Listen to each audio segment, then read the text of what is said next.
Center. Those are available the 9th through the 12th. And we want you to make your reservations as soon as you can. This year, our conference theme is transformation. It starts with us. And we know that transformation takes some preparation. So for this webinar, our friends at Mizzen by Mott are going to help get you ready for the Beyond School Hours Conference and any other professional learning opportunity that you have coming up. So please welcome the amazing CEO of Mizzen by Mott, Carlos Santini. Welcome, Carlos. Thanks, Elizabeth. Appreciate it. Amazing. That's a cool adjective. Well, welcome, folks. Yes, Carlos Santini here with Mizzen by Mott, based out of Los Angeles. And, you know, this is a special moment for us and a great partner that's going to join us. So appreciate you all spending some time with us to get ready for Beyond School Hours in beautiful Orlando. And I'll say this much, right? In about 10 days, I'm going to be turning 50. And when I look at my life, I've spent 40% of my lifetime working in out of school time, 40%, which is pretty amazing. I was just kind of doing the math in my head. So, you know, it was an honor for me to spend time in the field for so many years and then joining the Mott Foundation to really lead with a great team this awesome service to the field in the Mizzen by Mott platform. So thank you for being a user, and hopefully today you can join us in doing so. So I'm going to share my screen a little bit here just so that we can talk a bit about Mizzen before we jump into our main event.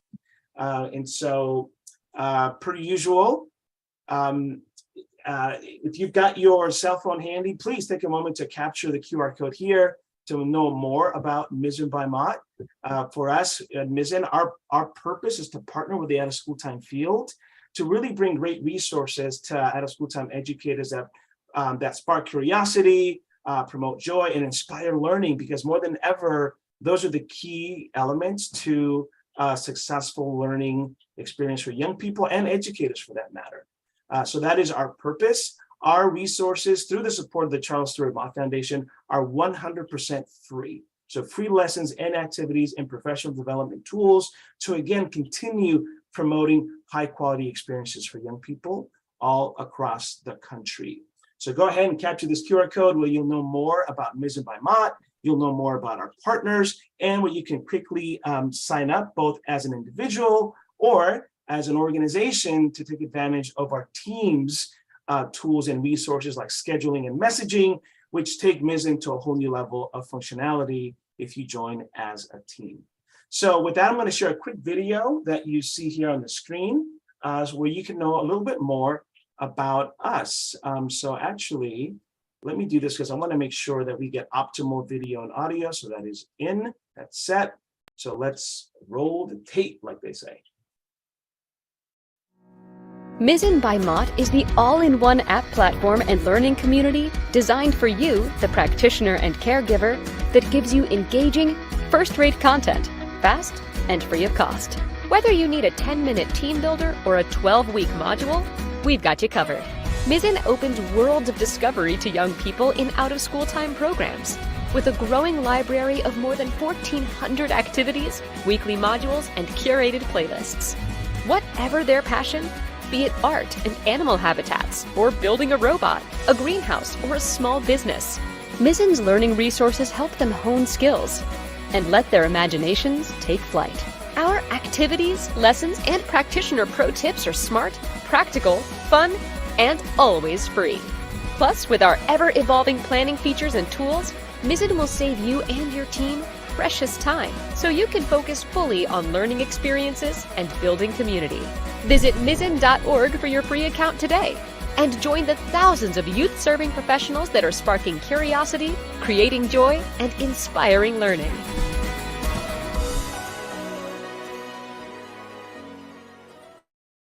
Okay, so that hopefully gave you a little taste as to what we're all about. So please, I hope you had a chance to go ahead and during our time together, go ahead and join the Mizzen community.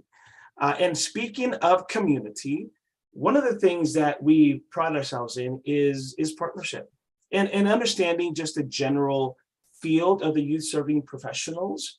And so I spent some time last year, traveled to Portland, Oregon for the American Camp Association's National Conference, just to understand what is the camp world meet some of my colleagues who've been doing that good work. And so there I am, right? I joined the conference. I'm sitting there in the main hall, grab my seat, and then I hear the MC introduce the speaker for that morning, or the conference's keynote. And next thing I know, I am hearing this song by rapper 2 Chainz, and I'm like, that's different. I never heard 2 Chainz introduce a keynote speaker, and out walks Candace Dobie and her message of courage.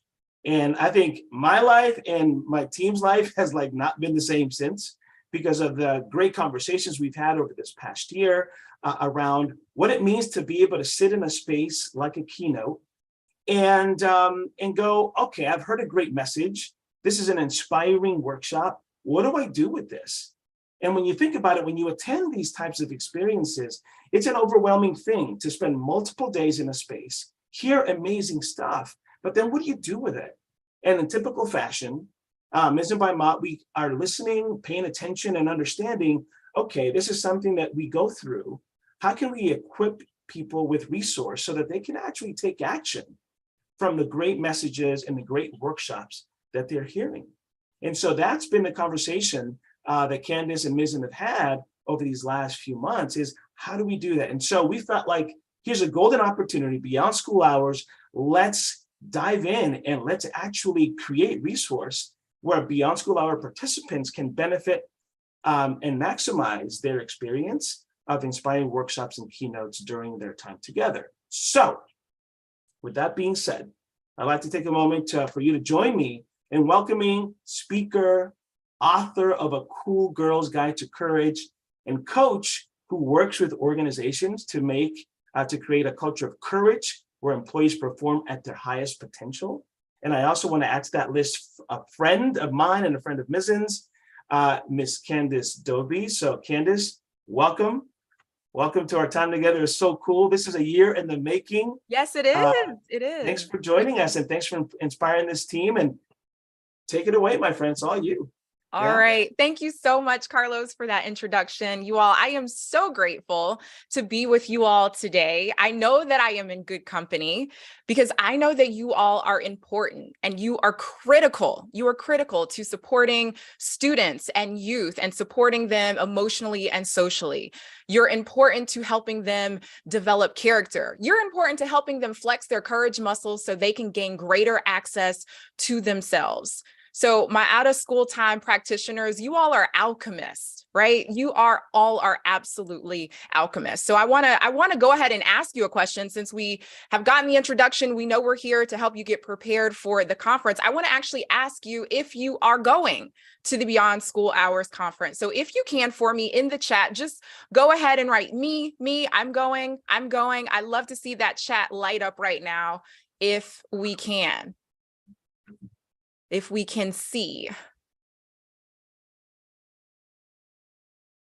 All right, chat lighten up a little bit.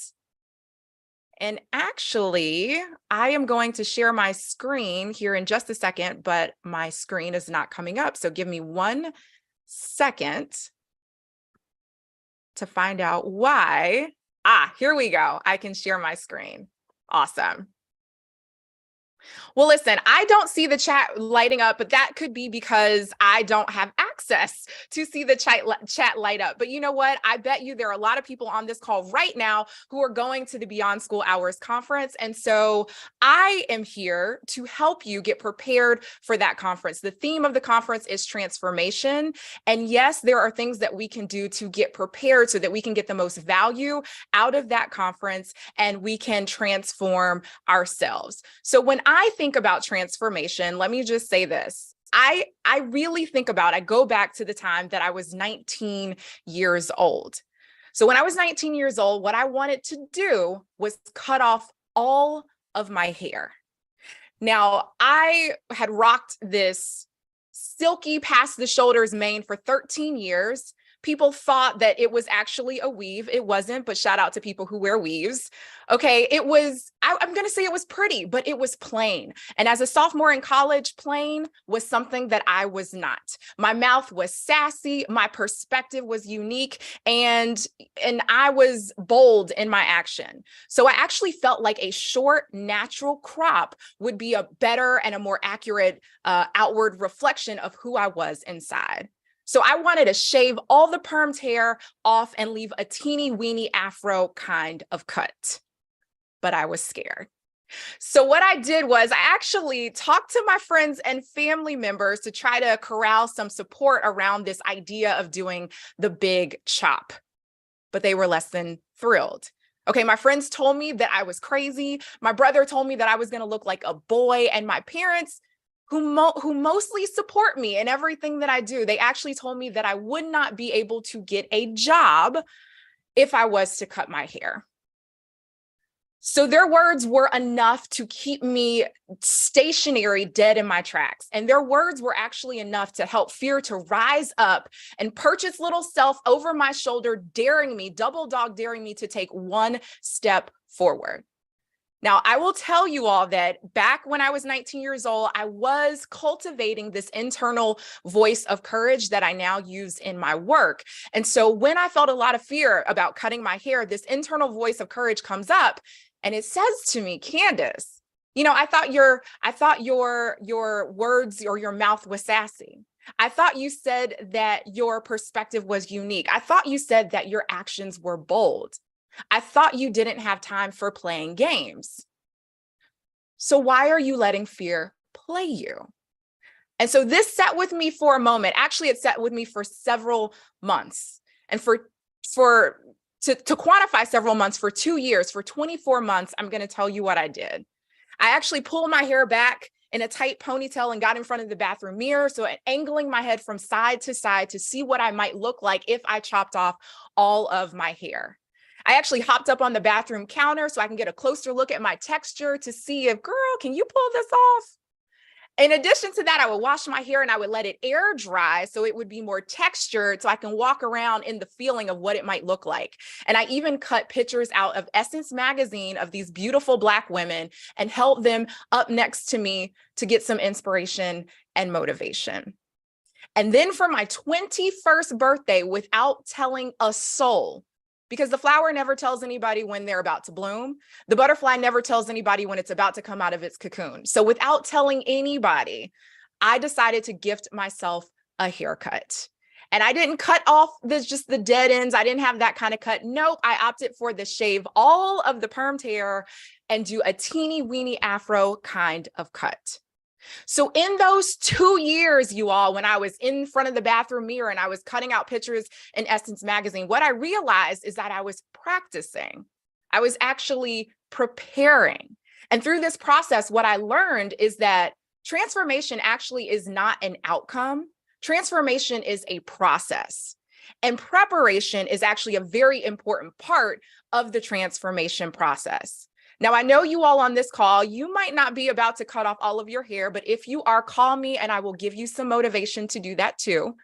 But I am going to make an assumption. I am going to guess that if you're on this call, then you might be undergoing some kind of personal or professional transformation right now.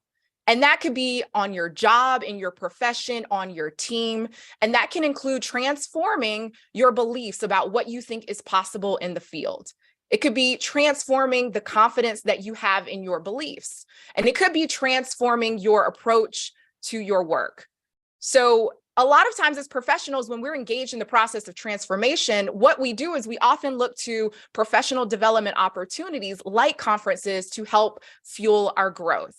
So I am here to simply help you get prepared for the Beyond School Hours conference. I'm going to help you get the most value out of that by sharing some strategies with you. So Carlos gave me a wonderful introduction. I'm Candace. As he mentioned, I am a speaker, I am an author, I am a coach, I'm a leadership development advisor, and my work around courage focuses on partnering with organizations to create a culture of courage where everyone can perform to their potential. So what I'm going to do with the time that we have is I'm actually going to draw upon my experience as a keynote speaker, and I'm going to share with you some things that you can take with you, whether it be for this conference or any professional development opportunity, so that you can get the most value out of it.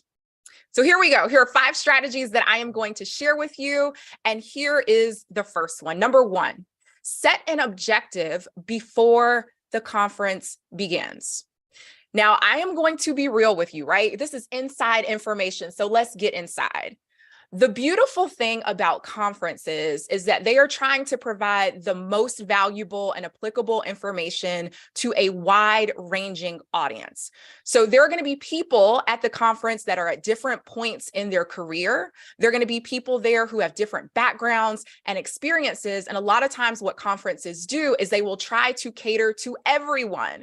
And so usually what this translates into is you are going to have a lot of different tracks and sessions and activities that you can participate in. Now, if you're not careful, what this also means is that you can get overwhelmed very quickly or find yourself experiencing a feeling of FOMO, fear of missing out. So one of the most critical things that you can do before you ever step foot in Orlando is you can set an objective about what you want to get out of the conference. I want you to literally answer the question, what do I want to get out of this experience? Is it connection? Is that what you want? Is it that you want to become a better manager, managing and leading your team? Is it that you want to learn tools so that you can support students better socially or emotionally? Is it that you want to get a weekend away from your kids who are driving you crazy right now? Okay, that should not be the main one, but if that's how you're feeling, I feel you. I have a 1-year-old daughter who is not sleeping at night. So that might be on my list, but that should not be the main thing. But what you want to do is you want to understand what your objective is. Here is why this is important. It is because when you have an objective, you have a focus, and your focus is going to help you determine how you listen. It's going to influence how you listen. It's going to influence how you take notes, who you talk to, what sessions you attend. So what is the objective? What is the one objective? Now, the reason I am saying 1 and why 1 is important, 1, not 20, is because our brains are limited in how efficiently they can focus. Our brains have a limit on what they can, on what it, can process. And so research shows that our brain is the organ in our body that actually takes up the most energy. Our brains use 20% of our metabolic energy. Now, that energy is constant, but that energy does not increase when we have more to focus on. So if you're rolling up in this conference with 10 or 20 things to focus on, your brain it doesn't get any more energy to focus on those 20 things. This is why we can help ourselves out and help us to get more value out of the conference if you set one objective for the conference itself. So that's number 1. The question that I want to leave you with is, what is one objective that you can set for yourself so that you can ignite transformation at work? All right. Number 2, I want you to detach from the outcome. So I know we just set our intention, or we just set our objective. The next thing that you do with this is you detach from the outcome. So let me explain this a little bit. When it comes to having an outcome that we are so focused on, what happens is we attach that outcome, or we wrap that outcome in a lot of expectation. So if you walk up into this conference with an exact way in which you want your objective to be met, what you are doing is you're literally surrounding yourself in expectation. And when you are in a state of expectation, you cannot be in the present moment, soaking up all of the learning and transformation that is happening and ripening around you. So we want to set our objective, but we don't want to attach to a specific outcome. And I'm presenting this as a strategy that will help you get more value out of the conference. This is also, let me just do a sidebar really quick. This is a strategy that will actually change your life. And I'm not even being funny. This is often called the law of detachment.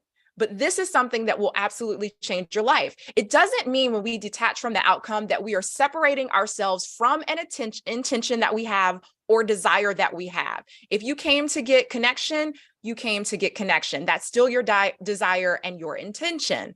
What this simply means is you are detaching from the outcome itself. You are going to let it unfold however it unfolds. So I used a flower and a butterfly before, but the process of transformation, or I should say transformation itself, is not an outcome.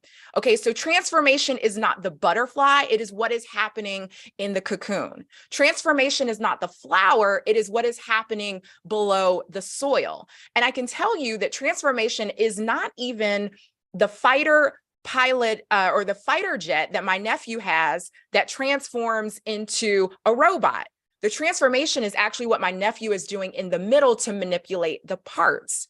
So this is why we want to detach from the outcome so that we can participate more in the process of learning. Okay, so that is strategy number 2. We are going to detach from the outcome. The question that I want to leave you with is, how will I detach from the outcome so that I can participate in the conference experience? All right, number 3, break the pattern.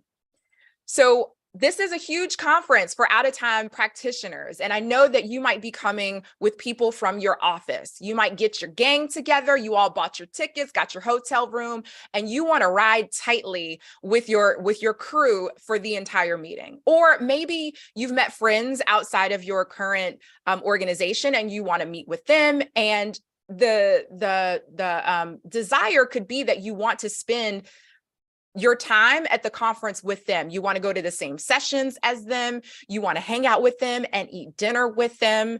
And if that is the case, I'm going to say right now that this is expected. It's a part of the human experience to be wired for comfort and familiarity. This is how we are wired. Okay, we're wired for steadiness.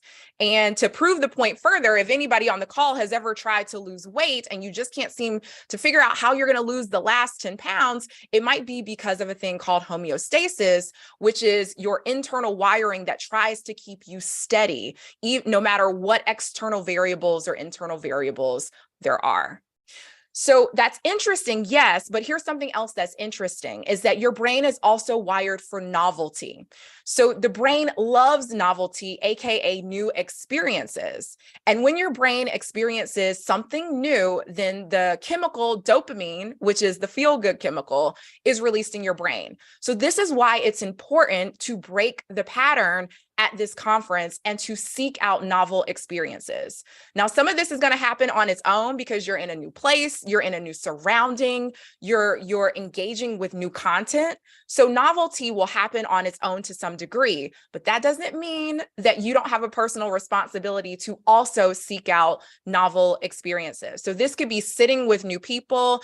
It could be even changing your wardrobe, okay, so that you feel different in the space itself, or asking yourself, why not? So the one thing that you want to take away from this is you want to seek out novelty, because what it does to cognition is it actually improves or promotes learning.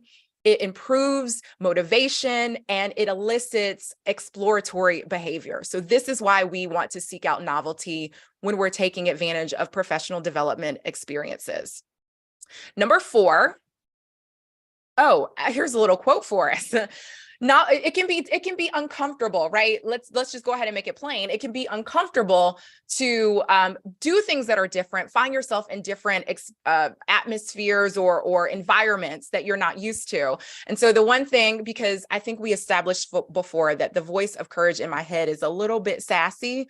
And so this is something that the internal voice of courage would say to me and would also say to you, is your comfort zone isn't going anywhere. It will be there after you experience these new experiences within the conference, okay?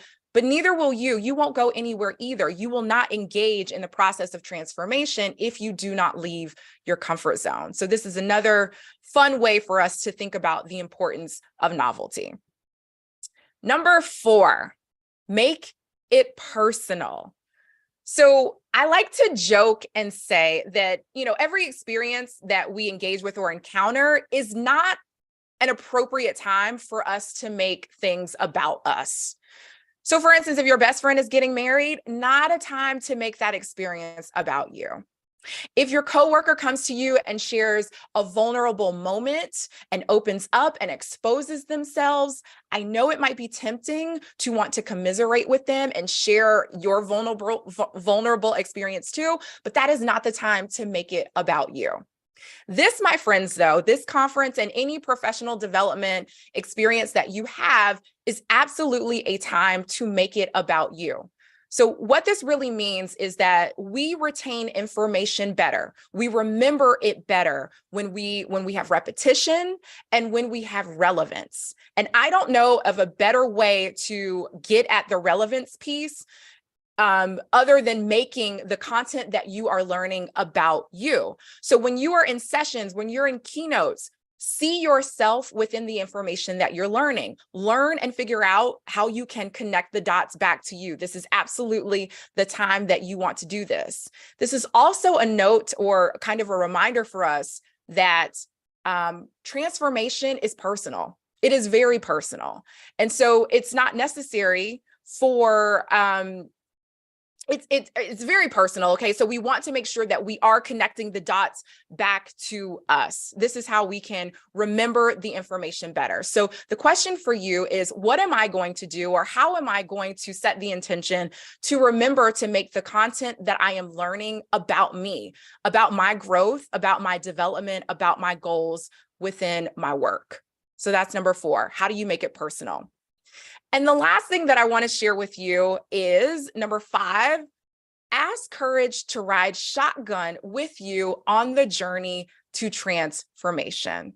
So as we established before, as we said before, transformation is a journey, and there are parts of the transformation process that are going to be uncomfortable. As a matter of fact, we can even think about transformation as destructive.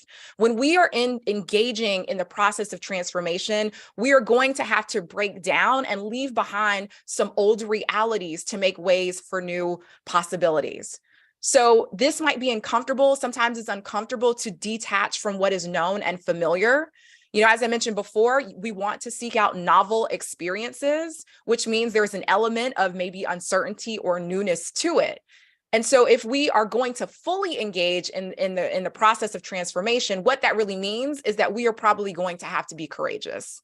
We're going to have to be courageous at some point along the journey. So it is fair for you to ask courage to join you on the journey. And I'll just say this about courage because I have personalized courage. Okay. I have made it into a person in my head. Courage is always willing to join us on the journey to becoming better, to evolving, to contributing more, to learning more, to serving more. All we have to do is really prepare for it, ask it to come on the journey with us, and make sure that we have prepared ourselves to be courageous. So courage, if it was a voice, it would actually say this to you, which is, it is time to ride out. It is time to get ready for the Beyond School Hours conference. It is time to really prepare yourself to be in a space, a mindset, a headspace to be transformed. I think the theme perfectly says it starts with you. So before you can even begin to transform education, which is what you all are all doing, which is the ultimate goal here, before you can even begin to transform maybe the students that you're serving or the team that you're leading, it is important that you transform yourself. And if you are going to engage in the transformation process, then it is good and it is appropriate for you to be prepared, especially when you're going to take advantage of professional development opportunities like this one. So I just want us to recap so that we can remember what are these strategies to help us prepare to get the most out of the conference that you are going to be attending, and actually take the information that you're learning and do something with it. The first thing that you can do to help yourself get prepared, set an objective. Do not go to this conference just, oh, I'm just going to take in everything. It's going to be so beautiful and so great. It will be so beautiful and so great, but set your objective, because this is going to set your focus. Number 2, detach from the outcome. Once you have set your objective, be in the space without expectation. I think maybe we've heard the quote, expectation is the mother of disappointment. So release the pressure, release the expectation and the anticipation of how your outcome might come, manifest itself, detach from the outcome. Number 3, break the pattern. This is where you want to seek out novel experiences. Some of this is going to happen for you. Some of it you will need to be intentional in stepping outside of your comfort zone and seeking out newness. Number 4, make it personal. So it's easy for us to go into a learning space and hear what the presenters are saying, hear what, other people are saying, and maybe listen. But I think all of us have done that before and maybe can relate to the fact that you don't remember things as well if you haven't personalized them. How am I going to use this at work? How am I going to use this to transform myself? So the thing we want to remember is that you got to make it personal, boo. Okay, we're friends now because we've gotten to the end of the presentation, so I can call you boo. So you want to make it personal. Remember, transformation is a personal process. And the last thing is to ask courage to ride shotgun on the journey with you. Courage is something that we actually have to conjure every time we need it. So that one time that you needed courage for last week and you actually successfully conjured it, guess what? That's fantastic and that's great. But courage needs to be conjured every single time we need it. And so I'm inviting you before you even set foot in Orlando to ask courage to join you on the journey so that you can make the most of your experience and get the most value out of what is going to be offered. So what I am going to do is I am going to pause right there. There's so much more that we can talk about, and hopefully there are questions that you have. So I am going to stop sharing my screen. And I am going to invite Carlos, there you are, back so that we can get some questions in here. Let's get into it. No, this is okay, folks. First of all, some snaps, right? And if this vibe with you, I want you to, in the chat, write yes with an ASS. Yes, YASSSS, right? Yes. If it vibe with you, if it struck a chord, because, and Winter's like, yes, right?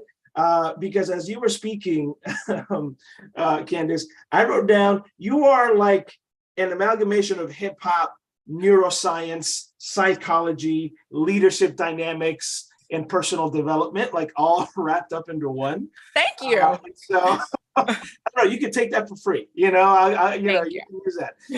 But I really appreciate you. And folks, now you saw what I saw from stage, which was this it's a very candid, real conversation from the keynote stage, because oftentimes keynotes can seem a little, yes, inspiring, but are they approachable? And I think, Candace, your approach to keynoting is very approachable, and it's very inspiring. And so, I think the one thing that really hit me was this idea of making it personal and seeing yourself in the information. Yeah. And so, I'm curious as to maybe give an example as to even you personally. How have you, as you've grown up in your work and you've developed and grown as a leader, how did you actually apply that yourself? And what tips can you give others as they hear data, they hear anecdotes, and what is the mental model to put yourself in that information? That's a good question. Let me see if I can think of a personal example while I'm talking. What this really means is that I think, first of all, listening is hard. Listening is very hard. There are a lot of things going on when we're listening to content. There are a lot of processes and synapses and a lot of things that are happening when we are listening. It's why people don't listen. It's why the majority of people hear something in one ear and it goes out of the other, because listening is actually a very hard act. We can even think about when we're listening to another person and how we're not really listening to them. We're just waiting to respond.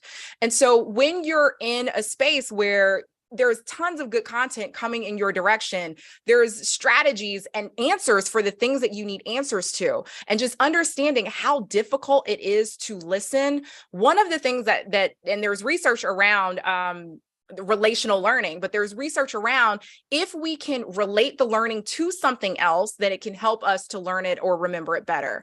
And there's no better, person to relate it to than yourself, seeing yourself in the information. So I've used this a lot in the speaking. There's all kind of strategies that I come into contact with speaking. It's an art form that I absolutely love. And so seeing myself on stages, or seeing myself in terms of the challenges that I am experiencing as a professional, seeing myself in the content that is being delivered is creating a mental picture that I'll be able to go back to help me remember it. So hopefully that answers your question, Carlos. No, that's spot on. And what I'm going to do is I'm going to actually turn to the audience here, folks out there in the Chatterverse. Think of a workshop or a keynote that you attended and in which you saw yourself in that content, right? So if I can just have you all take a little bit of a moment to think back to whether it was last year's Beyond School Hours, or it could be even at a staff meeting where your organization is discussing goals for the year, or it could be a conference outside of Beyond School Hours. What was that moment in which you saw yourself in the content being presented, right? So I'll let folks respond to that via chat. The other thing is this idea of, you talked about an alchemist, which is really interesting. Say that again. When you opened, you talked about the audience being alchemists. Oh yeah. Right. So and I wrote down here, can you expand on that persona, and how can educators see themselves as alchemists? Yeah, I just want this to hopefully land, because alchemy is all about transformation. It's all about changing one element into another element, and you all are architects of this. And this is so important, because the work that you do with students, I mean, you might not even see the total transformation for the time that you are working with students, but the support and the energy and effort and attention that you put into students, you are literally transforming what they believe about themselves and what they're capable of. You're literally transforming their confidence that they have in themselves. And like I said in the beginning, to help them gain greater access to themselves. So this is changing from one version of themselves to another version of themselves. I mean,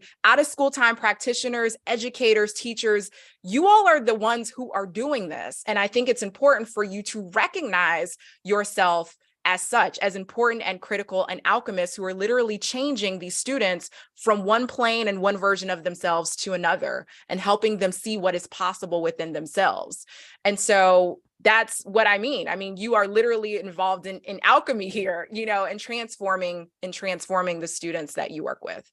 Awesome. And so that I'm not the only one asking questions, folks, as you are hearing Candace and I talk here and kind of, do a little more, drawing out some more of the context of her keynote here with us, throw some questions in the chat for her around those key areas of setting an objective, detaching ourselves from the outcome, breaking the pattern, making it personal. And the fifth, which was ask courage to ride shotgun with you. But if you've got any questions around those five, please go ahead and drop them in the chat. I will also ask this question of you, Candace, going back to your work around courage. What role does identity play? Right? Self-identity, having a strong sense of self, because your opening story about your hair experience, right? That's a very visual example of engaging with your identity. And so what advice do you have for practitioners, particularly those that are new, whether you're entering the out of school time field for the first time this year or earlier on, or if you're moving up and you're becoming a manager and taking on more responsibility? What advice do you have around really grounding your identity so that you can move forward with courage? Yeah. So courage, what I like to say, let me just give you the definition of courage that I use so we can all level set here for a second. Courage in my mind and through research, courage is a choice to face a risk for a worthy purpose. So there are three really important parts to that definition. Courage is a choice, which means it's your personal choice. When it comes to courage, you don't get a cookie or a gold star for doing something that someone told you to do. This comes from within. and you are making that choice to face a risk. So the risk for me when I cut my hair is social isolation, the risk of rejection, it's the risk of judgment, humiliation. I mean, I could go down the list. So the question then, when it comes to why do we act courageously? Because acting courageously is difficult to do. It takes us out of our comfort zone. The question is, why would you expose yourself to fear, the risk of rejection, ridicule, judgment, and all of those things? And the answer is that you do it for a worthy purpose. So that is one of the most important pieces. The reason that you show up authentically in this in the workspace is because you have want to have a say about how you take up space in the world. You want to be able to have your opinions and thoughts and divergent ideas heard. So you expose yourself to the risk of rejection because of the worthy purpose of I have a voice that is worthy of being heard. So the worthy purpose is one of the most important parts of this definition. And what I'll just say here for all the practitioners out there is understand what your worthy purpose is in doing this work, so that when things get difficult, when you come up against challenges or opposition, when you feel like you can't express your true self in the workplace because that goes against convention, understand what your worthy purpose is, because that is the guiding light. Excellent. Thank you. Thank you. And we do have a question here from Okay. Winter. If you can read that for me, but it's essentially prioritizing your focus before attending, right? There's a lot of things that someone can get done. But what are some, if you read his question, what are some maybe practical ways to help folks focus their priorities ahead of attending a conference? I think it's kind of similar to what we were just talking about, Winter, is, when we talked about courage and that worthy purpose, within the work that you do, what is a challenge you're trying to solve? What is an obstacle you're bumping up against in your work? Again, this is about transformation, and this is about transforming ourselves so that we can enact transformation in our organizations and in education. So with it starting from you, I would start with you and say, what solutions am I looking for? What answers to questions do I want? What kind of better professional do I want to be, or how do I want to be better, so that you can start to zero in on what you can get out of this conference? Excellent. And I think that that was a great question, Winter, because in the back of my mind, one of the things that I know it's a challenge for organizations, and I don't know if it was Christina, someone earlier said that she wasn't going to be able to make the conference. We know that conferences are an investment. They are probably one of the biggest, if not the biggest, professional development investments that leaders make. What advice do you have for organizations as they consider investing in these types of experiences as a way of transformation? Like what advice do you have? Because it comes down to brass tacks, right? Mm-hmm. Bottom line, brass tacks, dollars are involved here, big dollars usually. And so as organizations make those decisions, what advice do you have for organizational leaders around the power and the investment in these types of experiences? For their people? For their people, correct. Yeah. I would just say this. I think the pandemic taught us a lot. It taught us a lot about how our people needed to up-level their skills. It taught us a lot about how our people needed to maybe develop soft skills, and how do we work with people digitally in digital spaces. It taught us about what our people really need. And so one of the things first, let me just say this: organizations are made up of people. And so if the people cannot, step into their potential and power, if they cannot exhibit and demonstrate their skills, then the organization is fundamentally restricted from creating the best work that it can. And so professional development opportunities like conferences are a great way for organizations to invest in their people, to set them up for success, to give them the tools that they need to be successful in their roles. And so, there's no better time to invest in your people through opportunities like this. Yeah, that's great. And I'm keeping an eye out, folks. Keep questions coming, Winter. That was great. One of the key elements that I saw in your list of actions and steps is this idea of breaking the pattern. Yeah. That was really cool. And so I'll ask again the audience, can you think of a time or share a time where you actually broke the pattern at a conference and you actually stepped out from your comfort zone, met new people, engaged with new opportunities, and you stepped out, right? So Candace, what advice do you have for folks around this idea of breaking the pattern? Because even the way you described, even breaking bread and having a meal, right? With folks that you see and work with, and the idea of, and someone brought up the idea of neurodivergent people. I saw that as a comment, right? What are ways that folks can get themselves kind of like mentally ready to break the pattern? And maybe actually more practical, what are ways that leaders or supervisors can help their people go, hey, you don't have to stick with me the whole time, right? You can branch out, meet new folks. So what advice do you have for getting folks ready for that breaking the pattern objective? Well, first, let me just say this. So I broke the pattern a little bit in the presentation. So the first 10 minutes was, we had a couple of, we were talking a little bit. And then I immediately came in with a story. About cutting off all of my hair. And so that story was actually a break in the pattern of kind of the previous 5 minutes that we had just had. And so think about, just in your own experience being on this webinar, what happened when you started to hear me tell the story? So first of all, our brains are wired for stories, so we perk up probably a little bit anyway, but what happened? Did you pay attention? Were you like, oh my God, what's going to happen with her and the haircut? I mean, you could probably already tell that I decided to do it.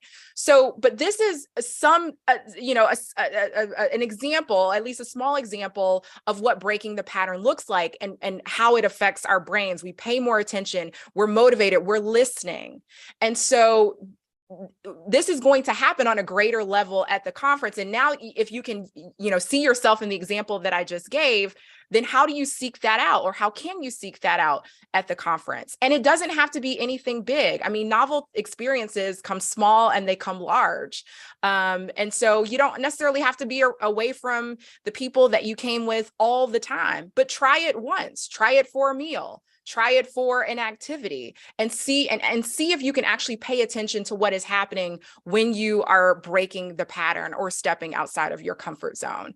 And I would say, because now we are all in the same space and we know that breaking the pattern has an impact on cognition, for managers, I would encourage, if you come with a crew of people who want to stick by your side the entire time, you now know that it will be important for them to seek out their own novel experiences, and you can encourage them, actually, take a look at some other things that are happening and let me know what you think about it, so that they can spread their wings and seek out novelty themselves. That's a great one. Great advice there. And I think we have our last question before we transition to the final part of our time together. And it comes from Amy Keeley. And thank you, Haley, for bringing that up. And by the way, I'm joined in the chat with some of my other team members, Kristen Stayer, who leads our educator and our engagement and experiences work for our educators, and then Haley Minke, who is our projects and events manager. So thank you both, Haley and Kristen, for joining us here.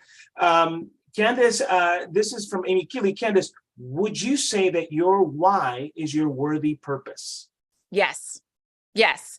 And your why is absolutely why you are doing the thing. What is your worthy purpose? That is your why. And let me just say that a worthy purpose, it comes down to two characteristics that are really important, but it's going to be internally motivated. So it's your why. It's not your manager's why. It's not your coworker's why. It's no one else's why. It is yours. So it's going to be internally motivated, and it's going to align with your values. So I believe, Winter, you asked the question before, like, how do we even know what we want to prioritize?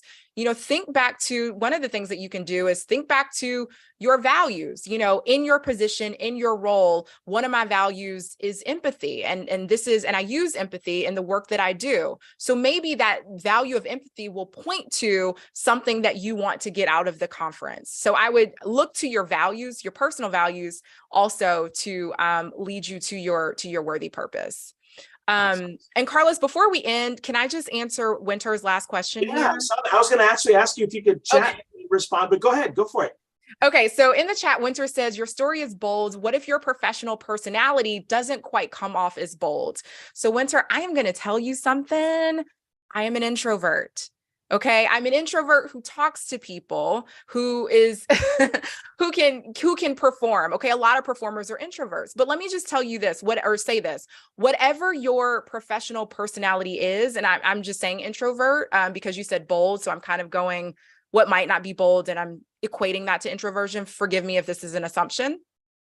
But you work within your personality. Okay. So if that means, like, if part of what you're out here to do is connect with people and you're not really up for doing it in large settings around large amounts of people, then you use your superpower as an introvert. You don't let go of that idea of connection, and you connect one-on-one, or you connect while you're walking to the bathroom and you see someone, or while you're outside taking a break. Work within your professional personality, as you say, to still use these strategies. It doesn't have to be in a big bang kind of way. It can be in whatever way is suitable for you. Awesome. Thank you for capturing that and that last question, Winter. Thank you. And so, folks, that is our time with Candace. I'm going to transition over to Kristen. Candace, thank you so much for bringing so much experience, joy, inspiration, all the key kind of elements of our own mission statement at Mizzen. You've embodied all that. So thank you so much, Candace. Appreciate you. And we'll hang around here. And Kristen, why don't you, over to you, my friend. Yeah. Awesome. Well, thank you so much. Gosh, Candace, and the conversation in this chat is so rich. And I just have really enjoyed watching everyone respond to one another as well. And so just thank you to the community for engaging in this way today and with us. So we are excited to meet you all and join in this work of transformation together at the Beyond School Conference Hours. We will be taking a deeper look on how to courageously own our own brilliance at work with Candace. So she'll be joining us during a workshop setting.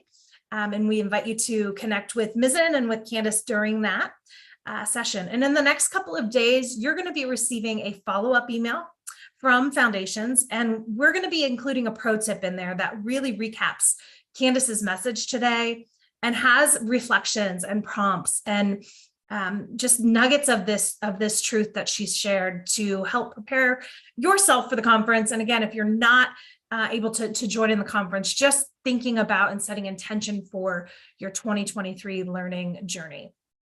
So in addition to Candace, we are proud to say we have a couple of other partners joining us, like the Pulitzer Center, and we'll be leading a workshop where you can really learn and dig deeper with Mizzen on how to engage or how to design engaging learning experiences.